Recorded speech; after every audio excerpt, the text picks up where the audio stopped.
Morning, everybody. Thank you. I want to thank Barry Duvall. I want to thank the Chamber. It's great to be here for this third annual conference. I appreciate all of you. Barry's right. I spend all my day. In fact, we have about 18 events today. I like to go morning to night. What I focus on every single day is growing, diversifying our economy. We've had a great 14 months. Since I have been in office, we've done about 350 economic development projects. And the great news is they've been in every part of the Commonwealth. Exciting projects we've brought.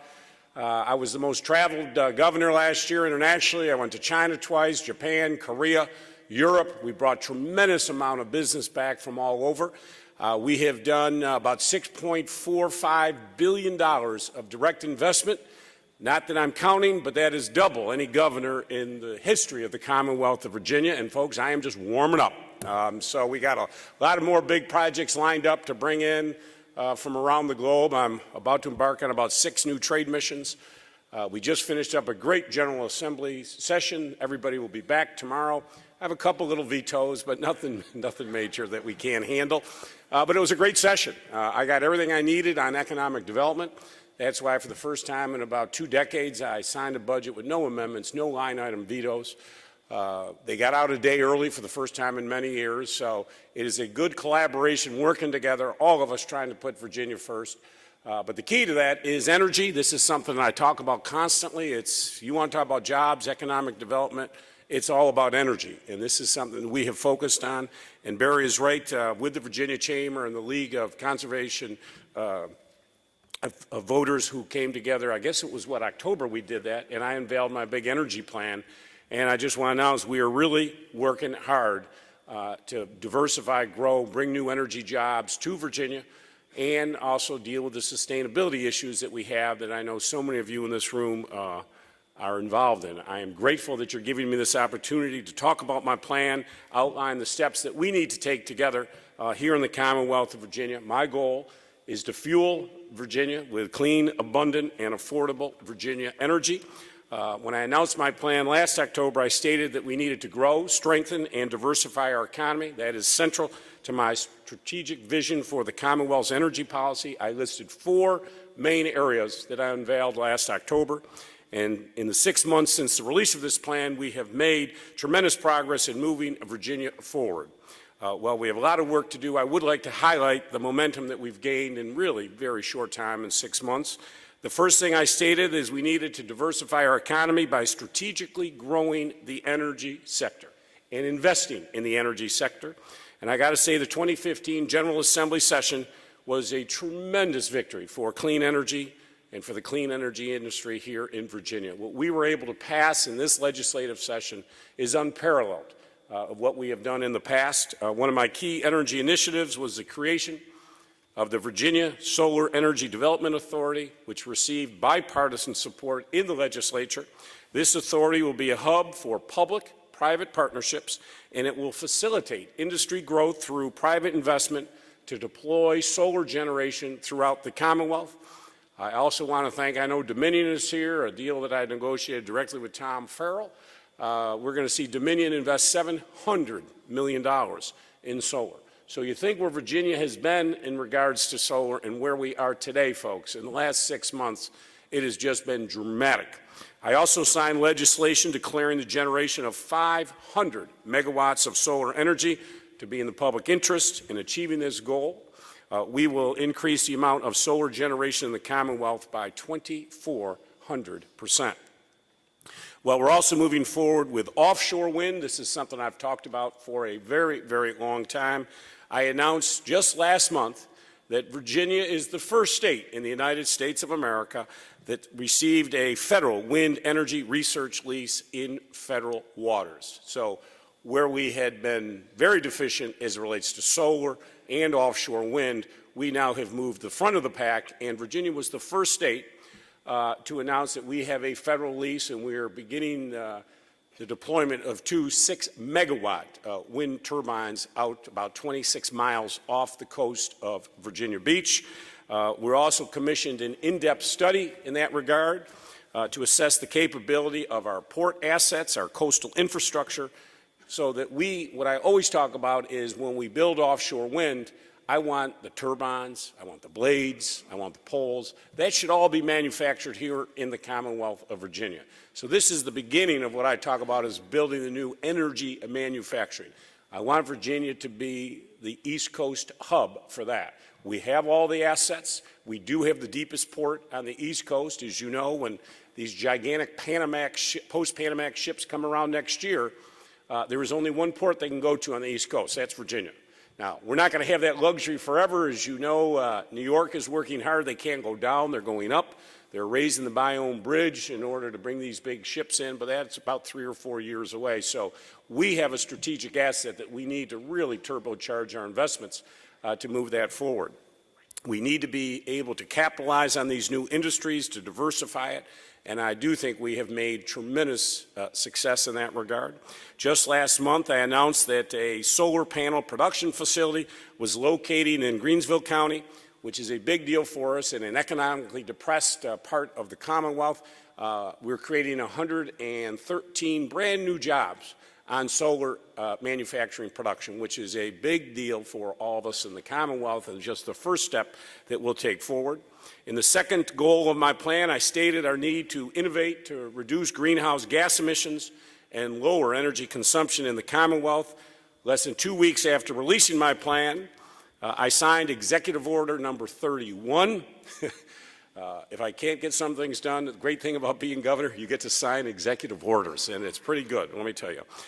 This promotes energy efficiency in state government, so I've instructed all my state agencies to use every tool at their disposal to make sure we're doing what we can to reduce energy consumption, and I want to do contracts with any private business who will come in and deal with us at the state level to reduce our energy consumption, and this is something that is a top priority for me. So all of you that are in the business, I would encourage you to get in touch with us. I know Trane is one of our sponsors. I do want to thank Trane. I stood with them several months ago at the Department of Motor Vehicles, and just a great success story where they went in and retrofitted all, put all new windows and did energy conservation there, and we've been able to reduce energy consumption for DMV by 36%, and we're going to save the state $286,000 a year. So I would like every building that the state has throughout the Commonwealth to be done. So I'm putting this on you that are in the business. Let's do every single building. I can save money, you can make money, and that's a win-win at the end of the day. I have been asked and putting forth an energy efficiency officer in my administration who will now be in charge of all energy efficiency projects. I have authorized the creation of Virginia's first green community program and signed into law a bill that will strengthen the Commonwealth's commercial PACE program. Both of these measures provide the private sector with access to low-cost financing to aggressively reduce energy consumption and energy costs. These measures will position Virginia as a leader in reducing greenhouse emissions and make the Commonwealth more energy independent. Third, I stated that we will strengthen our business climate by investing in reliable and resilient infrastructure. Falling energy prices tied to domestic sources of natural gas have really presented the United States of America with tremendous new economic opportunities. I have long advocated for increasing Virginia's access to these sources through additional natural gas infrastructure production. As you know, I have been a out front, very strong supporter of our new Atlantic Coast pipeline that will bring gas in from the west of us, will bring it to Virginia, and some of it will ultimately end up in North Carolina, but we will use every amount of natural gas here in Virginia that we need. This is something I have really been excited about because when I talk about building a new advanced manufacturing, this cheap gas allows us to be competitive with the Asian markets. 58% of businesses, according to a Fortune magazine study, CEOs are back insourcing, bringing jobs back to America. Why? Low energy costs, which is changing the differential on labor costs. We can be competitive with anybody. And what is great about this pipeline, it's like a super highway, and you can take a spur off wherever you want it to take it to an advanced manufacturing facility. I am negotiating several, one gigantic project I hopefully can pull off for the Commonwealth. It will be our biggest deal ever. One of the reasons I am in the hunt on this deal is because of this new natural gas pipeline will give us those low energy costs. I wish you could all have been with me when I went to Appomattox recently. I was there the other day for the sesquicentennial ending, but before that, I was able to secure a Chinese company to bring their investment to Virginia. We went to Appomattox, the first big deal in 44 years in Appomattox. They bought a shuttered Thomasville furniture facility, which has now been turned into a manufacturing production facility where we're making actually pollution control devices. We're manufacturing now in Virginia. We ship them to our port, and guess what? We sell the end product back to China. You talk about a new economy, folks. That is it. I take their money, invest it here in Virginia. We do production, manufacture, and we ship it back to China, who gave us the money to open the plant. I got to tell you, that's the kind of deal I love to do. I'll do that every day of the week. So I get fired up with that, to be honest with you. But that's it. So you can tell I'm excited about the pipeline. Not everybody in the Commonwealth agrees with me on the pipeline, but, you know, what's a little protest here and there, you know, actually gets my blood going early in the morning. I have also reconstituted the Climate Change and Resiliency Commission. As you know, this commission did not meet for 4 years, was not allowed to meet. I find that somewhat ridiculous, but we have reconstituted it, and we are now meeting. And they will issue to me my final report this September, but it has already made recommendations to me and that we are acting on them. The Commission recommended that I assign a single point of contact for resilience issues in Virginia, and I have appointed Brian Moran, my Secretary of Public Safety, to be the Commonwealth's Chief Resilience Officer. The Commission also recommended that we ask the Virginia Institute of Marine Science to collaborate with the Secure Commonwealth's Panel Recurrent Flooding Subpanel to come together with protocols for me to project the sea rise level in the future and the issues that we need to do to deal with it. It is clear for those folks who live in the Hampton Roads region.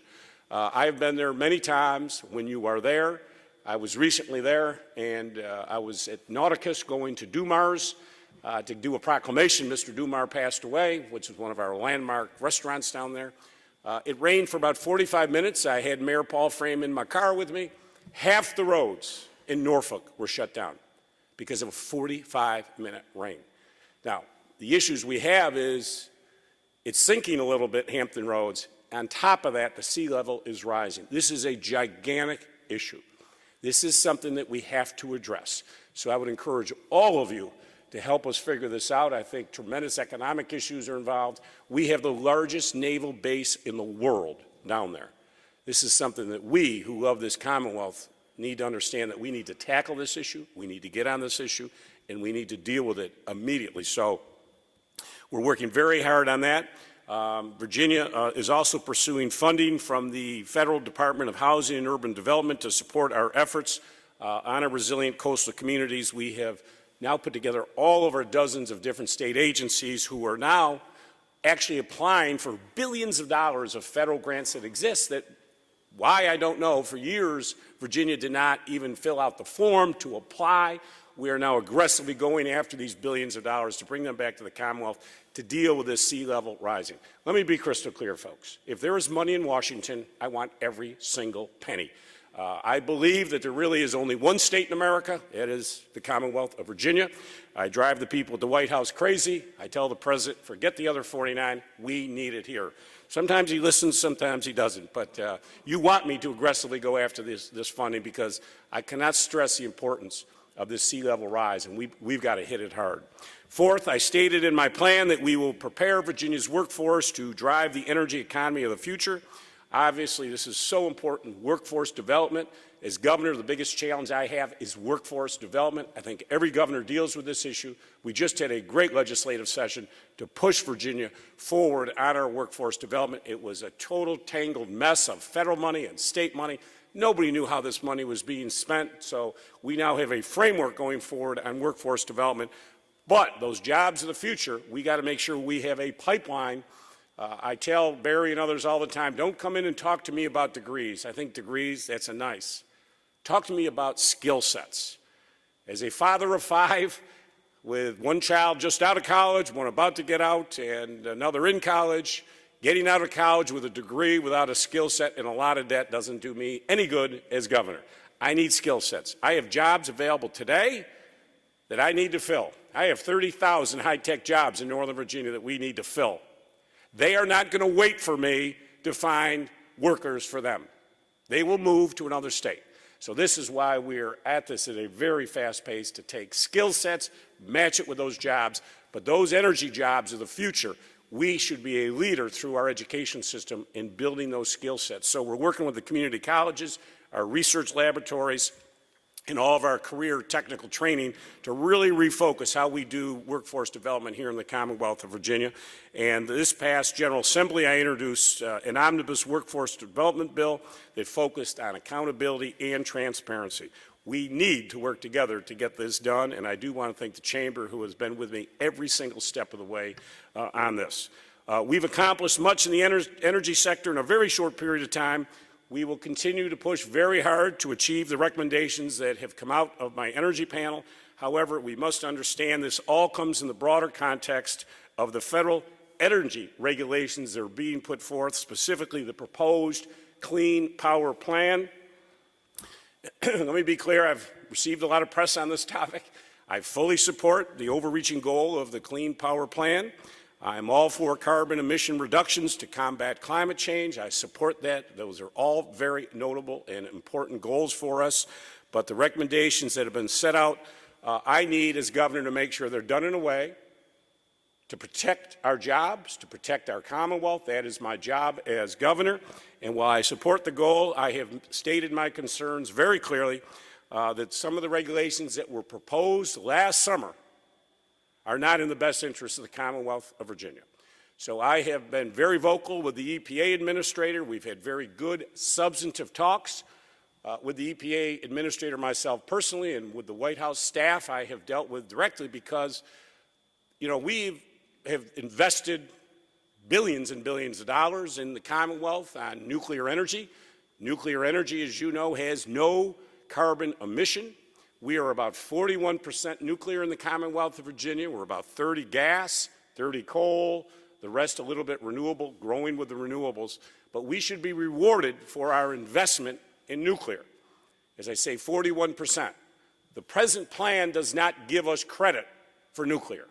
To me, that makes no sense. If you've invested your money, which Dominion and others have done, we should be rewarded for that. Some of our neighboring states who haven't done anything come out of the plan actually better than we do. So I'm very clear on what we need to do, and I do believe that my comments and recommendations will be taken under advisement, and I think this summer we will see, hopefully, the end result of that will be what we need to do to move Virginia forward. So I wanted to come by here today and thank you for all you're doing. I want you to know that Virginia, which had been in the back on sustainability issues, we are now at the forefront of it. There's going to be thousands of jobs created. I want those jobs created here in the Commonwealth of Virginia.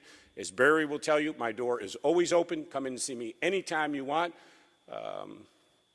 Where's Hayes? Where's Hayes from? In the back of the room. He is part of my administration. He deals with all the energy issues for me. If you got any question, talk to Hayes over there. But folks, thank you for being here. Thank the Chamber for doing this once again. This is an exciting area. This is the job growth of the future. It's right for America. It is right for Virginia. And I thank you for being here today. I look forward to working with you. Thank you very much.